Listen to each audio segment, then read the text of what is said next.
4h30 dans une poignée de secondes, nous sommes mardi matin, nous sommes en direct, on est ravis d'être à vos côtés, c'est BFM TV et c'est BFM Première, le conflit au Moyen-Orient qui s'enlise, Donald Trump qui prévient, si pas d'accord signé la nuit prochaine, alors il menace les rangs d'une destruction, je cite, complète et totale. Vous l'entendrez dans quelques instants. Bonjour Jenna. Bonjour Tanguy, bonjour à tous. Évidemment, les conséquences en France toujours aussi plus fortes, le prix du carburant au plus haut, compliqué hier de rentrer à la maison après le week-end prolongé. On vous explique tout, voici les titres de ce mardi. Nouvelle journée de conflit au Moyen-Orient, la pression qui s'intensifie encore et toujours. Donald Trump a pris la parole hier soir. Ultimatum fixé à 2h du matin la nuit prochaine pour Téhéran, sous menace de frappes massives. Les bombardements qui se poursuivent de part et d'autre en Israël. Les sirènes ponctuent le quotidien. Les secours interviennent sans relâche après chaque attaque. Des équipes sous tension permanente. Reportage BFM TV à suivre. Réveil très tôt pour beaucoup d'entre vous. On parle des boulangers ce mardi. La hausse du prix du gaz notamment pèse lourd sur leur activité. Certains basculent vers l'électrique et d'autres innovent pour s'en sortir. Vous le verrez. Et puis en ce début de semaine, c'est cet épisode de chaleur précoce qui concerne une grande partie du pays. Jusqu'à 32 degrés enregistrés en Gironde. Bien au-dessus des normales de saison, un écart de 14 degrés pour un mois d'avril. À Lacanau, l'ambiance était déjà estivale sur la plage.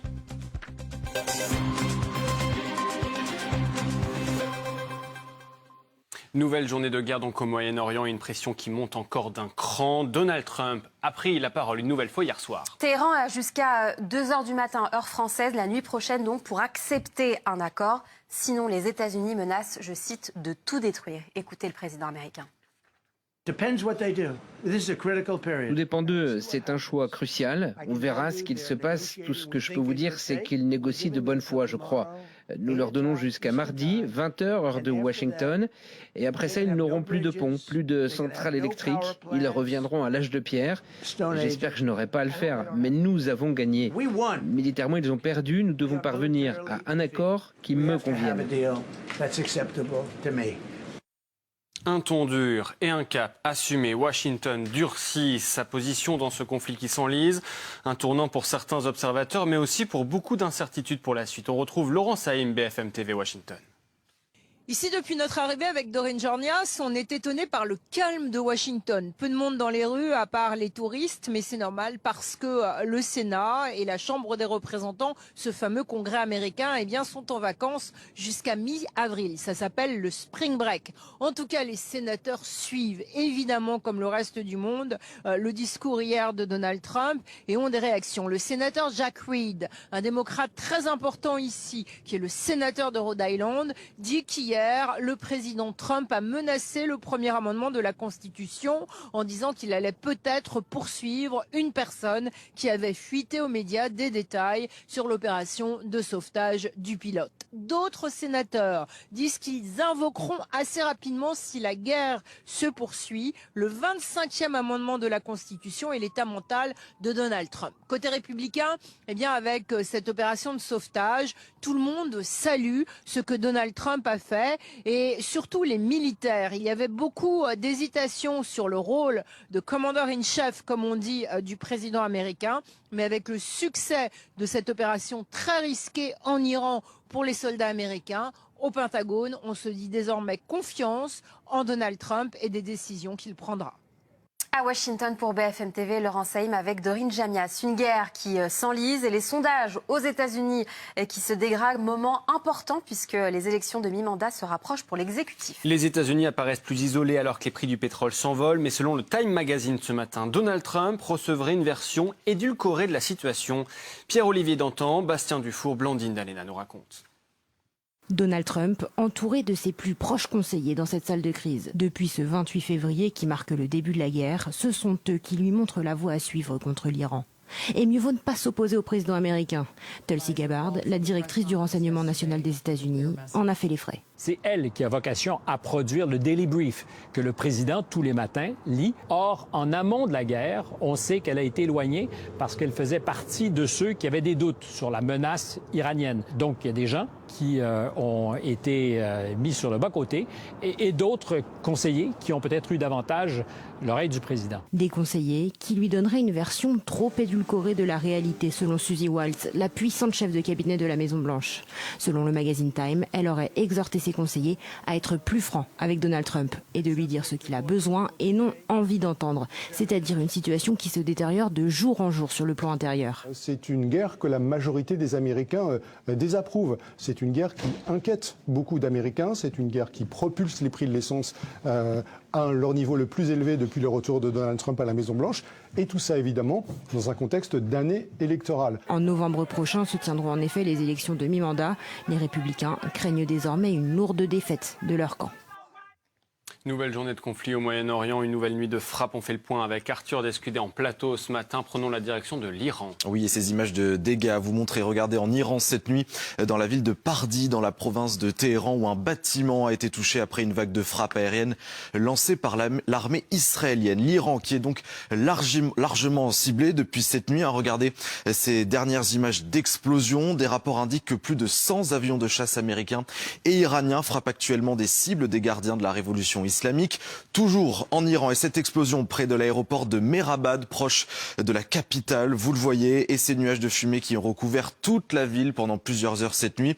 Aucun blessé signalé sur place. En Arabie Saoudite, maintenant, à Jubail, vous le voyez sur cette carte des frappes, 7 missiles balistiques ont été interceptés et détruits dans la nuit à proximité de plusieurs installations électriques. Et puis enfin, au Kurdistan irakien, avec ces images où 2 civils ont été tués cette nuit par un drone chargé d'explosifs venus d'Iran et qui s'est écrasé dans la province d'Erbil. Des frappes qui ont touché une maison civile dans le village de Zarkazoy, faisant 2 morts, donc les victimes étant un couple marié.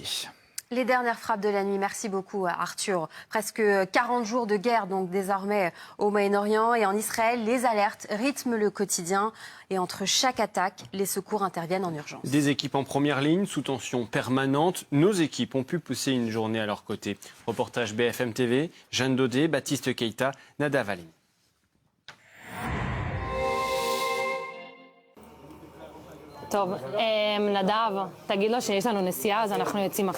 Sans même attendre la fin de l'alerte, Shira sort déjà de l'abri, direction l'ambulance. Une sous-munition vient de tomber à quelques kilomètres de là. Ces secouristes foncent pour prendre en charge d'éventuelles victimes. Mais au bout de quelques minutes, contre ordre, il faut rentrer à la caserne. On nous a dit qu'il y avait trop d'équipes sur place et qu'il fallait revenir ici pour se tenir prêt en cas de nouvelle alerte pour intervenir auprès des blessés. Un temps de répit qui n'empêche pas cette volontaire de rester sur le qui-vive. À 24 ans, elle a laissé tomber ses études depuis le début de la guerre. On peut partir d'un coup et sur les frappes, quand ce sont des frappes directes, on va traiter des blessures de gravité différente. Cela peut aller de membres arrachés à des blessures au ventre ou à la tête. On ne ressent pas la fatigue parce qu'on sait pourquoi on est là. Tous les secouristes à travers le pays sont suivis depuis ce poste de commandement. Le directeur adjoint vient désormais ici quotidiennement, au moins 12 heures par jour. Dès le début de la guerre, il a fait appel à tout le personnel disponible. On a envoyé des messages à tout le monde.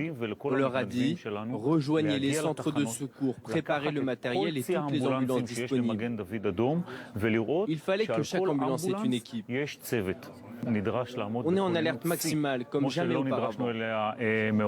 Grâce aux volontaires, le nombre de secouristes en Israël a été multiplié par 5 pour faire face à plusieurs centaines d'interventions par jour. Jeanne Daudet pour BFM TV. La guerre et ses conséquences en France. Après le week-end de Pâques, les stations-service sont prises d'assaut. Jusqu'à 20% des stations touchées par un manque d'au moins un carburant, selon un site collaboratif ce matin. Alors des conducteurs sont obligés de chercher, d'attendre ou alors de faire sans. Reportage sur l'aire de Morinvilliers sur la 13 en région parisienne avec Ameline Laveuchin. Le coffre chargé de chocolat, Julien et sa femme rentrent de Normandie et sur la route, leur week-end de chasse aux œufs se termine en chasse au carburant. On a fait 2 stations HS, rien, zéro, vide. Ça commence à inquiéter un petit peu. Parti à Dieppe, Abdel lui a voulu faire le plein avant de rentrer chez lui en région parisienne, mais... On a dû faire plusieurs stations, sortir de l'autoroute et essayer de trouver, on n'a pas trouvé. Et du coup, on a dû attendre de revenir jusqu'à Morinvilliers pour pouvoir trouver enfin une station. Car ici, pas de pénurie, mais devant les pompes, des files d'attente de plusieurs dizaines de mètres. Là, j'ai attendu grosso modo un petit quart d'heure. Ça va, un petit quart d'heure par rapport à à des endroits où on peut attendre 35 minutes. Un temps que ne voulait pas perdre ce groupe d'amis partis en bord de mer pour le week-end. Alors celle qui a tout géré, c'est Fantine, la conductrice. Moi j'ai une application Gasoil Now, donc on a fait le plein avant de partir parce que j'avais peur après d'être bloqué, plus on allait se rapprocher de Paris, plus j'avais peur des pénuries en fait. Une crainte partagée par de nombreux automobilistes obligés de s'organiser pour trouver du carburant. Le problème, lâche l'un d'eux, c'est que quand on en trouve, il est bien plus cher qu'ailleurs. Et à 5h20, vous êtes nombreux à nous regarder, à nous écouter pendant votre travail très tôt ce matin. On parle de vous, cher boulanger, ce mardi. Vous subissez de plein fouet les conséquences de cette guerre avec l'augmentation du prix du gaz. Certains passent à l'électrique, d'autres innovent peut-être davantage. Une adaptation nécessaire pour continuer à produire sans exploser les factures. Saskia Junet avec Thomas Gérard et Théo Bury. Dans ce four à pain, aucune flamme. Car depuis 4 ans, ce boulanger est passé à l'électrique. L'avantage de ce type de four, c'est qu'il monte très vite en température. On peut le stopper, il reste en veille avec une température malgré tout élevée et on peut le rallumer aussitôt après. Pratique et surtout économique. Christophe paie 1 500 € d'électricité par mois et avec la flambée des prix du gaz depuis le début de la guerre, il ne regrette pas son choix. À mon sens, c'est mieux que le gaz en tous les cas et puis c'est quand même plus intéressant financièrement. Denis, lui, est allé encore plus loin. Avant de vendre son pain sur les marchés de la région, il le fait cuire dans ce four à énergie solaire. Les rayons du soleil arrivent sur les miroirs, sur le mur de miroir qui est là, et ils sont tous redirigés vers la vitre qui est sur le four. Et donc la concentration sur la vitre nous amène à une température qui avoisine les 300 degrés. Pour produire tout au long de l'année, il alterne entre four solaire et four à bois. Ce qui est cuit au four solaire ne sollicite pas une cuisson au bois, et donc c'est aussi ça en économie. Donc tout ce qui est économisé avec le soleil, ma foi, c'est du gain, quoi. Avec le retour des beaux jours, Denis va pouvoir continuer à cuire ses cookies grâce au soleil. L'actualité de ce mardi matin, ce sont ces 5 plus grands syndicats qui ont rendez-vous à Bercy en fin de journée. Rendez-vous inédit autour des conséquences économiques de la guerre au Moyen-Orient. Au cœur des échanges, naturellement, la flambée des prix du carburant et ses répercussions. Les représentants des salariés doivent formuler des propositions au gouvernement. Et dans le reste de l'actualité, dans le Tarn, 5 chefs d'entreprise jugés aujourd'hui à Castres. Ils sont accusés d'avoir ciblé des opposants au projet d'autoroute A69. Dégradation, divulgation d'informations personnelles et association de malfaiteurs. Un procès pour des faits qui remontent à juin 2025. Et puis cet atterrissage retardé et raté à Orly après des tirs de mortier d'artifice, dis donc. Un avion EasyJet a dû patienter dimanche soir en raison de tirs liés à un convoi de mariage, selon une source proche du dossier. Aucune interpellation à ce stade, des circonstances qui restent floues.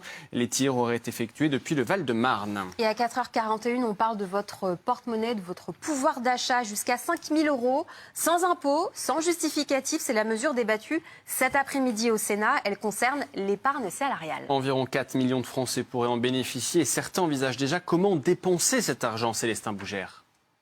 Sur son épargne salariale, Clémentine a plus de 45 000 €. Pour l'instant, c'est de l'argent qui est bloqué. Si la proposition de loi est adoptée, cette experte comptable a prévu de se servir dans cette réserve d'argent. Pour un achat de véhicules électroménagers, ce genre de choses. Ouais. Le sénateur Les Républicains à l'origine du texte espère redonner du pouvoir d'achat aux Français en pleine flambée des prix de l'énergie. Mais certains ne sont pas convaincus. Mais Vlana, lui, travaille dans la finance. Il ne toucherait pas à son épargne salariale pour des dépenses du quotidien. On va débloquer de l'argent pour court terme qui va être dépensé. Ok, et dans 6 mois, si la crise continue, que ça va être pareil, quoi. Et le fait de dire que c'est pour vous rendre de pouvoir d'achat, c'est un peu alambiqué, je trouve. Un mécanisme déjà utilisé plusieurs fois par l'État ces dernières années. L'économiste Philippe Crevel, directeur du Cercle de l'épargne, en fait un bilan mitigé. Il juge cette mesure inefficace. Les Français qui bénéficient de l'épargne salariale se trouvent plutôt dans les grandes entreprises. Ils ont plutôt des revenus supérieurs à la moyenne. Donc ce ne sont pas forcément ceux qui sont le plus touchés par l'augmentation des prix de l'énergie. Donc il y a une erreur sur la cible des bénéficiaires. L'économiste préconise plutôt de réduire les taxes et les charges pour redonner du pouvoir d'achat aux Français. Allez, on en vient à cette extrême douceur. Le soleil donne des envies d'escapade et parfois ça ne se passe pas forcément bien. À Étretat, en Seine-Maritime, 2 groupes de touristes ont été malheureusement piégés par la marée hier. Une première intervention dans une zone pourtant interdite, puis une seconde opération. Une trentaine de minutes plus tard, un hélicoptère et 2 bateaux ont été dépêchés. Heureusement, pas de blessés, mais une sacrée frayeur. On reste dans l'ouest de la France. On vous parlait la semaine dernière de ces immeubles historiques qui menacent de s'effondrer du côté de Honfleur. Eh bien, un périmètre de sécurité a été mise en place. Les estivants sont bien de retour avec ce week-end de Pâques, mais dans des conditions forcément particulières. Lou Huppel de BFM Normandie.